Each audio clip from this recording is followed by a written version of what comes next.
Hey guys, and welcome to Petrol Ped, and welcome to my CarVid19 Daily vlog, uploading a new video every evening at 6 p.m. to keep you sane during lockdown. Now, I don't have kids myself, but many of you will, and I'm sure over the last few weeks you've been homeschooling your children. Well, today it's my turn. Yes, great Uncle Petrol Ped is about to do some homeschooling.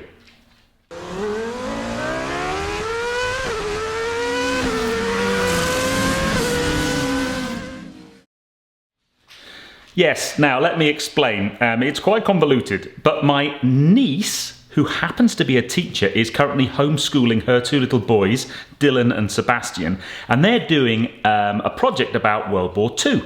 As you know, Papa Petrol Ped was a pilot during World War II, so I'm going to be jumping on a Zoom call very shortly with Dylan and Sebastian to tell them 5 things about my dad. And then what they're going to do is they're also doing a project on their other great-granddad, who was also in the war. He was in the army, served at Tobruk, no less. And then what they're going to do is they're going to create a video presentation that they then deliver to their school, which I think is very cool. So I just thought it'd be a bit of fun. And also, I haven't actually used Zoom yet, so I thought we'd jump on. You enjoyed hearing a little bit about Papa Petrol Ped. I have 5 interesting things, 5 interesting stories that I'm going to share with the boys, and I thought you'd like to as well. So, welcome to school. History lesson. How's homeschooling? Good. You see, good. You enjoying it? Yeah. Awesome. You need to kind of say who you are and how old you are. Okay. So, Sebastian, you go first. Hi, my name's Sebastian. I'm 8 years old. 8? How did you become 8? Wow. Since I'm like 8. Yeah, since you've been alive for 8 years. And how about you, Dylan? How old are you? 6. What? 6? Want to introduce yourself with your full title? What's your name? Dylan Morris. Dylan Morris. Dylan Samson Morris, but sometimes named Joe. Oh, really? And how about Mummy? We can't ask how old Mummy is. Mummy's name is Mrs. Mummy at school. That's what they call me, Mrs. Mummy. I'm Carrie, and I am not telling you my age. No, but you are a teacher. So you 39. two kids are probably having like the best teaching ever. Yeah, probably. Awesome. Awesome. So what are we doing today? We are going to learn about a bit more about the war, aren't we? Yeah.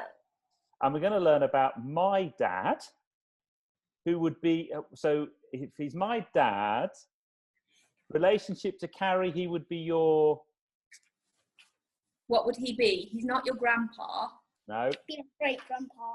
Great-grandpa. Great-grandpa. Great-grandpa Peter, yes. There we go, you've got his picture. Awesome. Oh, so Yeah, he's a handsome chap, isn't he? Very handsome. Yeah, I got some of his genes. I should have shaved off my beard, so I've got just a moustache look. Awesome. So, I've got 5 stories to tell you, and hopefully they're going to be interesting. And hopefully they're going to tie in with things you might know already. So you've been doing stuff about the war already, haven't you? Yeah. So, okay. Am I allowed to ask questions as well? yeah. Oh, and yeah. You're going to use your good big voice, aren't you? Yeah. Absolutely. So the Second World War, does anybody know what dates the Second World War happened? When did it start and when did it finish? Do you know that? VE Day. VE, oh yeah, when was what's VE Day? Was it May the 9th or something? Really? May the 10th. You reckon? I think May the 10th. VE Day is on the 8th of May, So which close. is Friday. Yes. Yeah. Celebrations on Friday for us. We're having a garden party, aren't we? In the court with our social. Awesome. Well, my last story today is about VE Day. What does VE Day stand for? Can you remember? Can you remember? We did look at this yesterday. No. It was V for victory.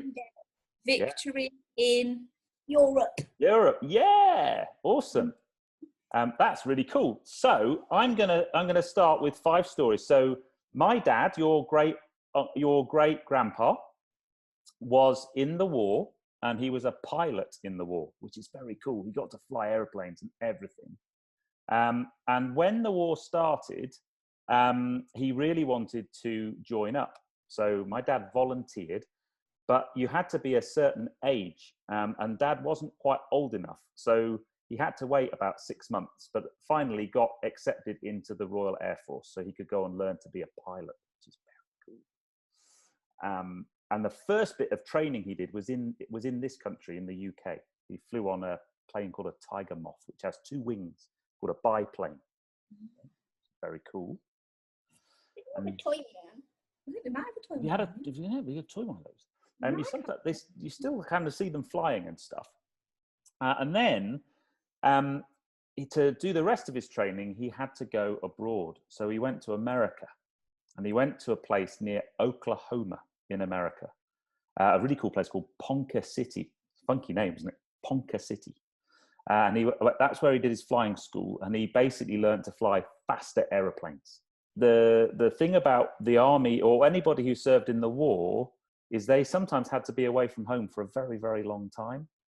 So you know how we don't like being away from home for more than a few days, you know, when you go on like a camp or something. What's the longest you've ever been away from home? Yeah. You've been away from Mummy and Daddy for With nanny. 3 nights was the longest. 3 nights. On a little holiday a little while ago. It was a long time ago, that was. It's So overdue. So the longest you've been away from your mummy and daddy is 3 nights. Imagine being away from your mummy and daddy for 3 years. And then afterwards, she brought us a load of toys. Well, there we go. I mean, that's the bonus, right? If you have away for 3 weeks, for 3 nights, you get some toys. I wonder if Dad got toys, because he was away for a long time. Because when he then, from America, he did come back home for a little bit, but then he ended up going to India, and he was in India for a long time, about 2 years. Wow. Which is I know, it's a long time, right? And it was really hot. I like to be away from my mummy for that long. I know. And the worst thing is, all he could eat for 2 years was rice. Imagine that, boys. Can you That imagine? would be so easy at meal times. Here's your rice. I think they did have other things. But the funny thing is, after the war, Dad never liked rice. And I once said to him, "Why don't you like rice?" He went, "Because that's all I ate for 2 years when I was in India during the war." So he was there a long time. And then the war finished. So the war finished. Anybody know what year the war finished? 20. No, it's 40. Oh, very close. The war was on in 1940. So the war started in 1939 and finished in 1945. 45, 1945. 75 years ago. I wasn't even born then. But when the war finished, so my dad had joined up, gone to the war, learned to fly a plane. He could fly a plane before he could drive a car. That's quite cool. How cool is that? I know. Can you imagine that? And then he was back home after the war before he was 25. So when you see all these pictures of all these people in the war, the thing you kind of often forget is they because you're quite young, they all look like old adults like me and your mum. But they were all in there sort of from maybe 17. So in that picture, Dad was maybe 22. 22, that's so young, boys. Many people haven't even got married and had children by that age. Yeah, I didn't get married till I was 28. No, neither did So that I. was the first thing is when you look at all of these, when you're looking at the war, the people that fought in the war were very young normally. They were all in their kind of 20s. That's not to say there weren't people that were older than that, but they were quite young. So Dad was finished and back home before he was 25. So Dad went to America. He went to Ponca City, then he went to India. But the cool thing was he ended up flying a plane called a Hawker Hurricane.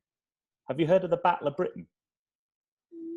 So the Battle of Britain was a big battle that took place in the sky above Britain, and it was fought with planes, and that was fought in 1940. And the plane that kind of helped us win the Battle of Britain was the Hawker Hurricane, along with something called a Spitfire. So Dad ended up flying a Hawker Hurricane, which was very cool aeroplane. Very cool. Yeah, very cool. So being a fighter pilot was very cool. Now then, But flying a fighter plane was very dangerous as well. All pilots learn to fly in the same plane, little ones, but then when they've finished their pilot training, they get something called wings, okay? And I have in my wallet something very, very special that I've carried in my wallet. This is what Grandpa would have been given when he passed his test. Look at that. These are Grandpa's RAF wings. Now, So they would have gone on here. they are the ones on that picture, yeah. That one. Yeah, these are the actual ones on that picture. To say that he'd qualified, yeah, passed his now tests. when he left the Air Force, Grandpa carried these in his wallet every day of his life. The only time they left his wallet was when I was at university and I was doing my final exams in my final year. The weekend before my exam started, Dad gave me these for luck. And I had them on the desk for my final exams at university. And then when university finished, I gave them back to Dad. And then when Dad died, Mum gave them back to me. And I've carried them in my wallet ever since. What I've also got is this. Boys. Okay. We've seen, so if you lift that up a little bit, Uncle Peter, we've seen some of these before. Can you remember where else you've seen those? Oh, I was wearing them. Yeah.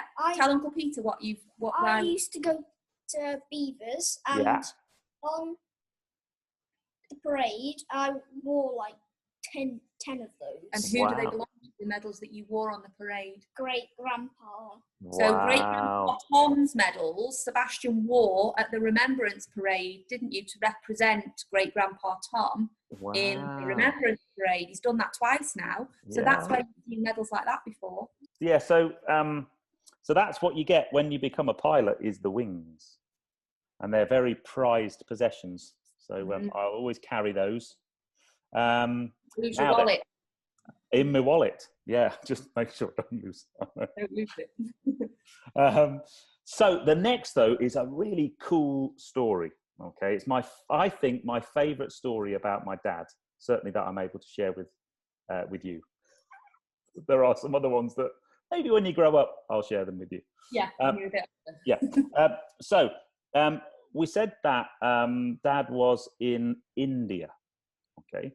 So when he was in India, he had some leave. So it's a bit like a weekend off. So he had a few days off and he went to Delhi, and he's walking along the road and he looks up, and coming the other way in a rickshaw, which is like a little kind of two-wheeled thing being pulled by somebody, is a soldier, an army soldier. And he looks at this army soldier, and it was his best friend from school. So like Eric. Yeah. So think about your best friend from school. So Dad had known this guy since he was 4. And they went through school together, just like you do with your friends. And then when they left school at 16, 17, they both went into, Dad went into the Royal Air Force, and his best friend Jim went into the army and joined the regiment called the Gurkha Rifles and became a captain in the Gurkha Rifles. And they hadn't seen each other or heard about each other or written to each other since the war started. So it was about 3 years, I think. So they had no idea where each other were. None at all. They didn't even know whether they were alive. So Dad didn't even know Jim was alive. He'd not heard from him at all. And I think that's the thing. When people went away, you could write home, but you lost contact with so many people, and you just didn't know. I mean, Dad had 2 brothers who both went into the war, and he didn't even know where they were. So you just didn't know. No. Interestingly, both Dad's brothers survived the war. It was so super lucky, really. So he's walking his best mate comes the other way in a rickshaw, and Dad's like, Jim. And Jim was like, Pete. And they stopped the rickshaw and got off the rickshaw and had a big hug, and then went and had some beer and had a brilliant time. And that's that photograph I sent you. On there? Yeah, that's them. They took that the day they met, and you can see Dad's in his RAF uniform with his wings, and then Jim is in his army uniform, and on the shoulder of his army uniform, he's got 3 what's called pips, 3 little things, and that means he's a captain. Really? Yeah. And So we call that, there's a thing called this. It's amazing how small the world is. As you grow up, you will have these. I'm sure you'll bump into someone or meet somebody, or that will be such a coincidence. But that for me is my favourite story about my dad. I think they got lots of beer. They drank a lot of beer. Yeah. Had a good party. And then they both went their separate ways. Jim went back to his regiment. Dad went back to flying the planes, and they both survived the war. And they were still firm friends until the day that Jim died before Dad did. But they stayed good friends for the whole of Dad's life. And Jim was at Mum and Dad's wedding, and yeah, amazing. Absolutely amazing. Yeah. Can I ask a question about one of the stories that you might be telling today? Yes. The boys watched a film yesterday about VE Day. Yes. That told them all about the 2 bombs that yes. landed over Japan that ended the war completely. And they learnt about those 2 bombs yesterday, and we had to talk about why America dropped those bombs on those 2 places. But you've got a really interesting story about that, haven't you? I have. So you've done VE Day. So we're celebrating VE Day this week. Victory in Europe, or victory over Europe. So that was, we had that when Germany surrendered. Okay, so Germany were fighting the Allies, so Britain and France and Russia on the other side. We always kind of forget that back then Russia were our friends. We attacked them from both sides, and millions of Russian soldiers died in beating the Germans. So when the Germans surrendered, we had victory in Europe. But that didn't mean that the war was over, because we were still fighting Japan. Because in the war, although the war started when Germany attacked Europe and started to take over Europe, a few years later, the Japanese decided that they were going to attack America. And they attacked a Navy harbor in America called Pearl Harbor. And that then meant that the Americans went to war with Japan, as well as joining us against the Germans. So, back then, everyone fought everybody.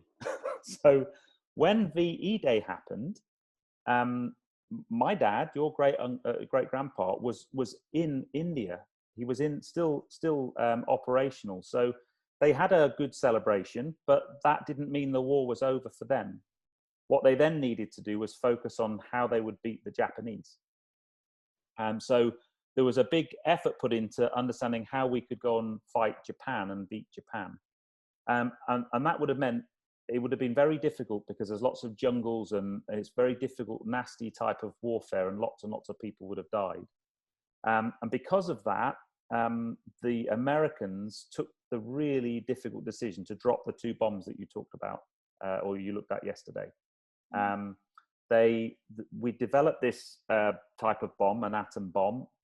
We'd never had them before. I don't think the Japanese truly believed we actually had one. And we threatened Japan, and we said, look, if you don't surrender and stop the war, we're going to basically drop this bomb. And they ignored it. So we dropped the first bomb on Hiroshima. And it was a huge shock. It killed thousands of people, and it was terrible, but it really scared Japan.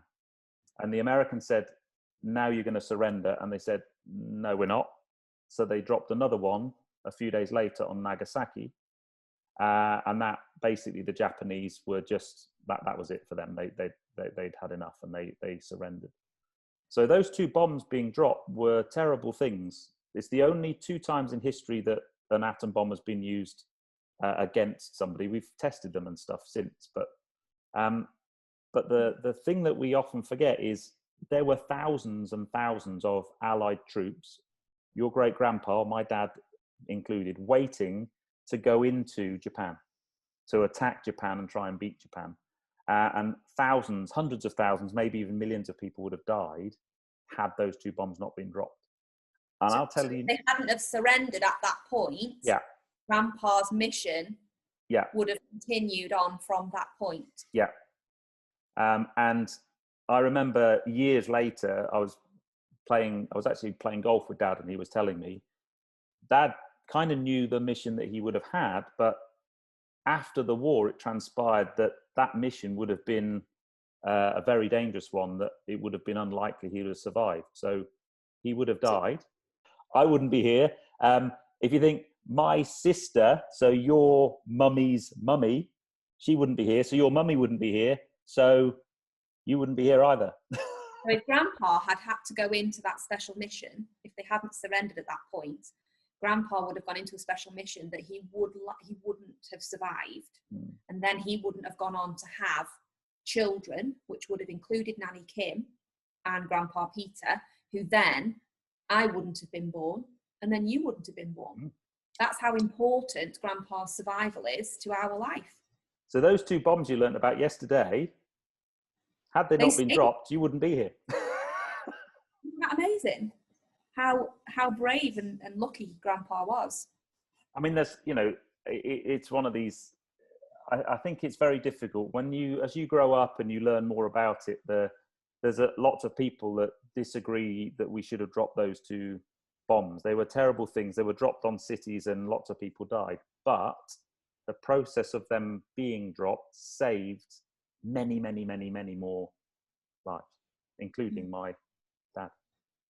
Oh, I mean, he might have survived. Who knows? But hindsight's a wonderful thing.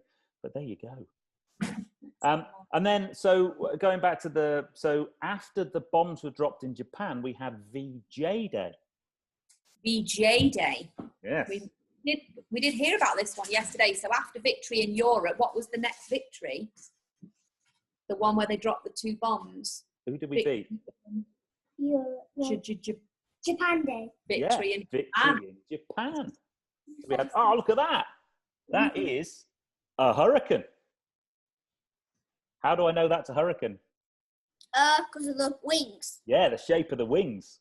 Yeah. So when VJ Day happened, then when the war finished, the last thing which they had to take all the people that were in the army and the Air Force and the Navy, and we didn't need that many soldiers anymore. They all had to come back to normal life, what's called civilian life. So they went through a process called demobilization, basically taking them from being soldiers and airmen and Navy to being civilians again. So my dad was due to come home, and they offered Dad the opportunity to fly their very latest fighter plane called a Typhoon. But it wasn't, Dad said, I'll do it if you allow me to stay in the RAF and have what's called a permanent commission, stay and be an RAF pilot. And they wouldn't let him stay. They said, you can fly it for 6 months and then you'll go home. And no, why not? Why wouldn't they let him join? Just, I guess, numbers, budgets, and so on. They must have boiled down to that, but they wouldn't give him a permanent commission.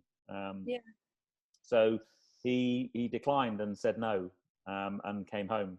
And you get it a few times ago, I'm talking about it, and he always regretted it. He said, I said, I'd been away from home for like 2.5 years. He said, I'm sick and tired of being away from home. I want to get back to everybody. But he does regret not having flown the Typhoon, because that was an awesome aeroplane. So what you've got to do now, boys, you've got to do a presentation. What we're going to do is we're going to use this piece of paper. Yeah. And we're going to put all the facts that we've learned about great-grandpa Peter onto this poster. Yeah. We're going to do the same with the other special great-grandpas that we've got, because we've got 4 of them that were amazing heroes. Yes. And then we're going to maybe video a little bit of that and create a little fact video for the boys to share with other people about their special great-grandpas. And then we're having a party on Friday, aren't we, boys? With some social distancing. Social distancing, bunting, Union flag bunting. Yeah, we've got some of that. Yeah, we're going to make it. Excellent. Don't forget to get the flags the right way up. Right, what we're going to say to Uncle Peter for his time. Sit up straight and say it. Any time, dudes. So, guys, there you go. I have been homeschooling these 2 little Herberts down here, Dylan and Sebastian, and my lovely niece, Carrie. They go back to having a proper teacher now. But I thought you might enjoy that one. Look at that. He's like, I thought you might enjoy that. If you have done so, please give me a thumbs up. Comments below are always welcome, and if you haven't done so already, please subscribe to Petrol Ped for plenty more content to come. And I'll see you on the next film, guys. Maybe I'll be homeschooling. But we'll see you on the next one, guys. Stay safe.